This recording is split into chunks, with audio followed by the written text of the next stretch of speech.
घुटना प्रत्यारोपण सर्जरी, जिसे ऑर्थोप्लास्टी के नाम से भी जाना जाता है, दर्द से राहत पाने और गंभीर रूप से रोगग्रस्त घुटनों के जोड़ों को वापस सक्रिय करने में बहुत ही मददगार साबित होती है। इस प्रक्रिया में आपकी जांघ की हड्डी, पिंगली और घुटने की हड्डी से क्षतिग्रस्त हड्डी और उपास्थि को काटकर उसके स्थान पर एक मिश्र धातुओं और उच्च श्रेणी के प्लास्टिक और पॉलीमर से बना कृत्रिम जोड़ दिया जाता है। क्या घुटना प्रत्यारोपण आपके लिए सही है? ये जानने के लिए एक हड्डी रोग विशेषज्ञ आपके घुटनों की चाल, स्थायित्व और उसकी मजबूती की जांच करते हैं।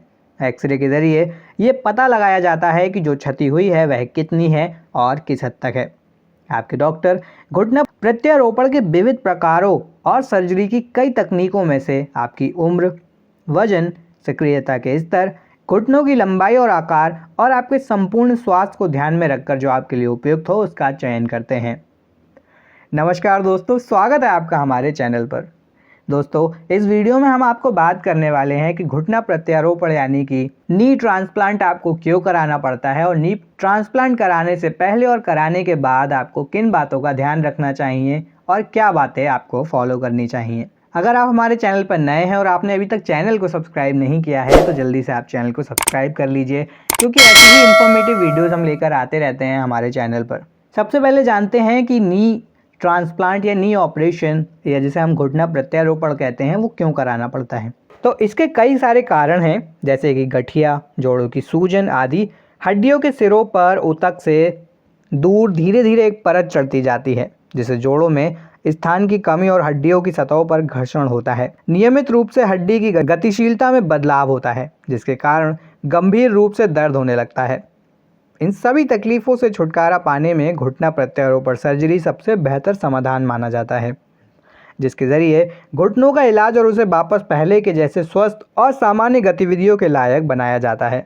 घुटने खराब क्यों होते हैं? तो दोस्तों, किसी दुर्घटना के चलते पैरों में चोट लगना या घुटना बुरी तरह प्रभावित होने के कारण भी घुटना प्रत्यारोपण हमें कराना पड़ता है। उसके अलावा बहुत ज़्यादा गठिया होने के कारण या फिर आनुवांशिक दोष के चलते भी दोस्तों हमें घुटना प्रत्यारोपण कराना पड़ता है।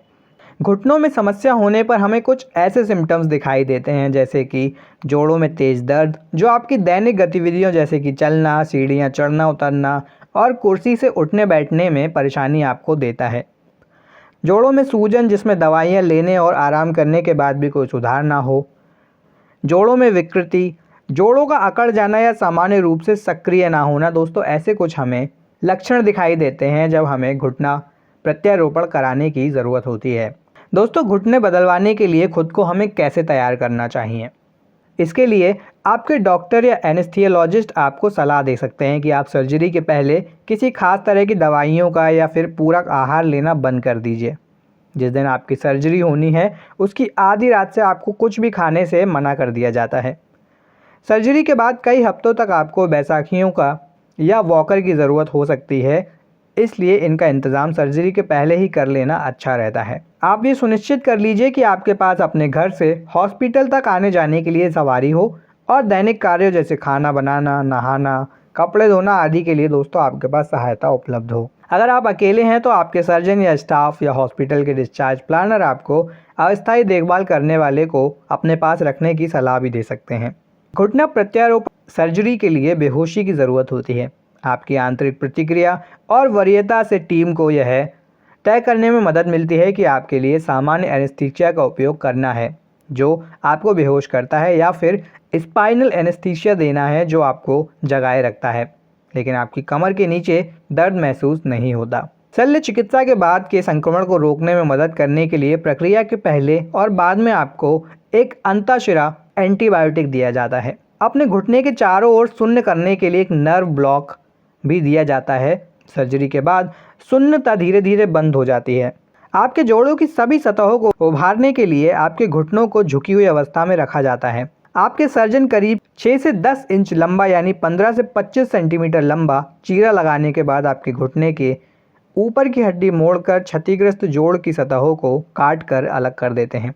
जोड़ की सतहों को तैयार करने के लिए सर्जन कृत्रिम जोड़ के टुकड़े लगा देते हैं। चीरा बंद करने से पहले वो झुकते हैं और आपके घुटने को घुमाते हैं, ये देखने के लिए कि वह ठीक तरह से काम कर रहा है या नहीं। इस सर्जरी में करीब 2 घंटे का समय लगता है। सर्जरी के बाद आपको 1 से 2 घंटे के लिए एक रिकवरी रूम में ले जाया जाता है। उसके बाद आपको हॉस्पिटल के कक्ष में ले जाया जाता है, जहां आपको कुछ दिन आराम करना होता है या रुकना होता है। आपके डॉक्टर द्वारा लिखी गई दवाइयों को दर्द को नियंत्रित करने में मदद मिलती है। हॉस्पिटल में रुकने के दौरान आपको घुटनों और टखनों को चलाने के लिए प्रोत्साहित किया जाता है, जो आपके पैरों की मांसपेशियों में रक्त का प्रवाह बढ़ाती हैं और आपकी सूजन और रक्त के थक्के जमने से बचाती हैं। आपको आगे भी सूजन ना आए और रक्त का थक्का जमने की आशंका ना रहे, इसके लिए आपको थिनर और सहायता नली या कंप्रेशन बूट दिए जाते हैं। आपसे कहा जाता है कि आप लगातार श्वास संबंधी व्यायाम यानी ब्रीदिंग एक्सरसाइज करें और धीरे धीरे सक्रियता का स्तर बढ़ाते जाएं।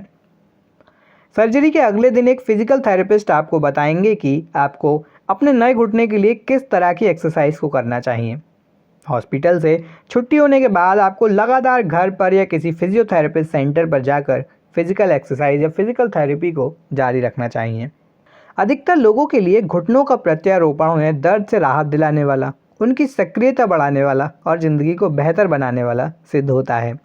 सर्जरी के 3 से 6 हफ्ता बाद आप सामान्य रूप से अधिकांश आपकी दैनिक गतिविधियां जैसे कि खरीदारी करना, घरेलू कामकाज वगैरह फिर से आप शुरू कर सकते हैं।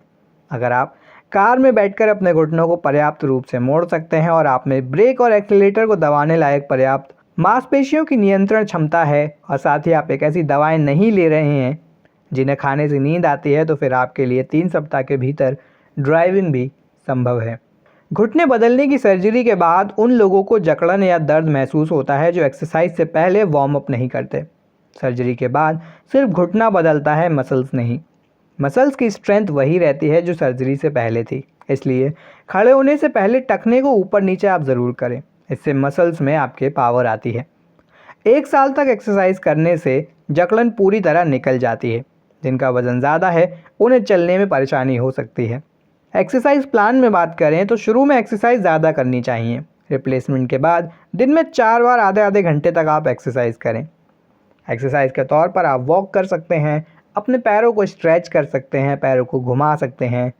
दूसरे महीने से आपको दिन में 4 बार 15-15 मिनट की एक्सरसाइज करनी चाहिए।